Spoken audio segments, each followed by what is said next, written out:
Majority of people that suffer from idiopathic anxiety or generalized anxiety because of low serotonin, they also have gut issues. You show me a person that's truly depressed, and I'll show you somebody that's also suffering from severe gut issues, either gas or bloating or diarrhea, constipation, irritability, cramping, because the same neurotransmitters that affect these emotional states also are responsible for the motility of the gut, the speed of the gut. This is the most overlooked thing in all of bariatric medicine, because people that believe that they have all of these allergies. Well, I'm allergic to wheat, soy, corn, dairy, blueberries, bananas, gluten. Yes, sometimes those individual allergies do exist, but the majority of time, even if you talk to somebody who says, yeah, I get bloated, or I deal with gas or cramping or diarrhea or constipation or irritability, I deal with all of these gut issues, irritable bowel syndrome, Crohn's disease, ulcerative colitis, all these names that we give to conditions of the gut. When you ask them, well, what are you allergic to? And they give you this laundry list of things. And then you ask them another question and say, well, if you're really allergic to corn, is there ever a time that you can eat corn and not have a reaction? The majority of time people will say yes. Okay, well, right there, you know you don't have an allergy. Allergies are not transient. Allergies are consistent, right? You don't wake up Monday morning and being allergic to milk, and then you're unallergic on Wednesday afternoon and then re-allergic on Saturday morning. But what happens when people have gut issues that they can't explain is they always correlate it to what they last ate. And it's hard to make this connection. They're like, well, wait a second, I ate the same thing Monday and I was fine, and I ate the identical food on Wednesday and I blew up like a tick. So this is not an allergy. This has to do with the motility of the gut. So if you don't know what gene mutation you have that is causing a deficiency, then you don't know what to supplement with to restore gut motility. But once you do, the gut goes back to its normal pace. What's gut motility? It's the pace of the gut. So if you remember, Henry Ford was actually not made famous for the automobile. He was made famous for something called the assembly line. So the assembly line was just a glorified conveyor belt, right? And when you walked into his factory, they put a part on it at one end, and about every 6 feet, somebody stood and tinkered with that part. So it went to me, I tinkered with it, it moved to the guy to my right, he did something to it, moved to the guy to his right, and by the time it reached the end of that conveyor belt, it's fully assembled. This is very analogous to how the human intestinal tract works. It's 30 feet long, it's a giant conveyor belt. You put parts on it at one end as they exit the stomach in a very acidic environment, and it moves slowly towards the rectum, and before it exits the rectum, it's in a relatively alkaline environment. So instead of having people standing along a conveyor belt, you have bacteria that are graded by pH. The sequence is very important.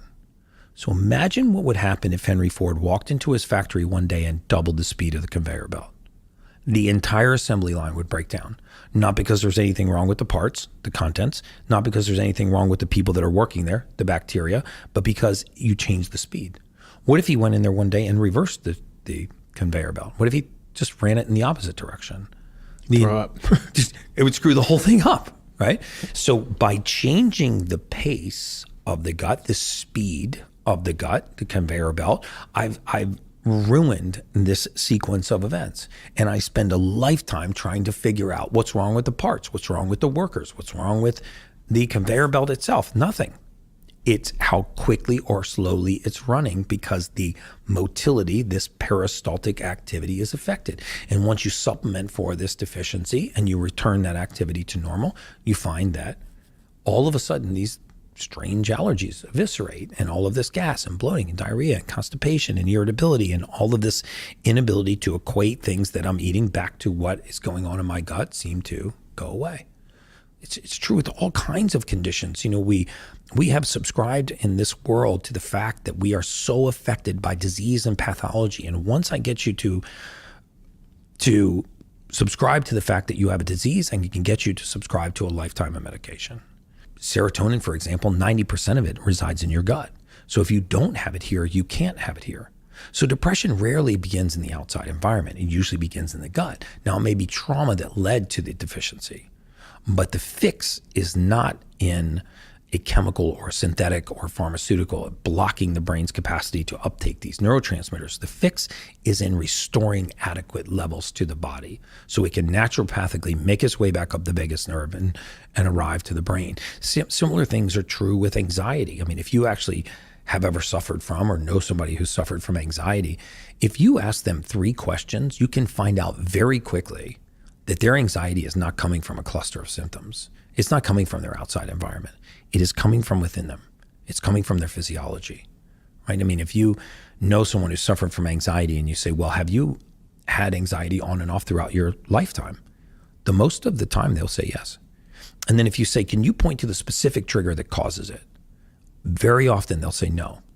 I mean, yes, I know some of my triggers, but I could be sitting in a podcast just like this in a very calm environment. There's no threats around, and all of a sudden I get overwhelmed by anxiety.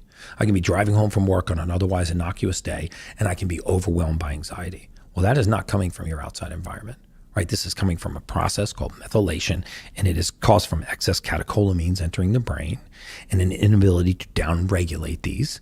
So the body's entering this mild fight or flight response without the presence of a fear.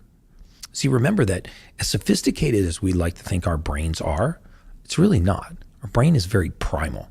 You know what the brain cares about? The brain cares about survival.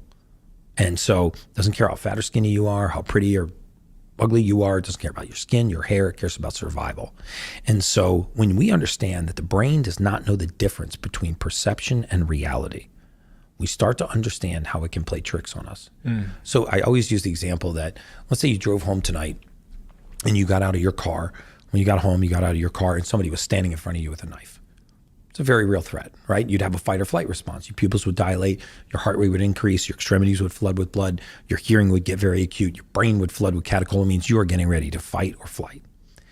But you could also be laying on the 30th floor of a condo building in bed and start thinking about getting eaten by a shark.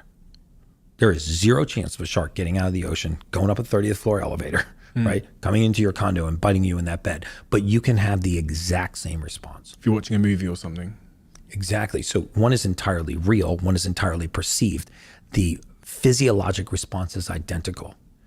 So now once we understand this, now we begin to understand how I can feel the presence of a fear, which is what anxiety is. It's a fear of something happening in the future. Usually is not going to happen, usually hasn't happened in the past, and is not likely to happen. But it's this fear starts to build up. You start to get very anxious.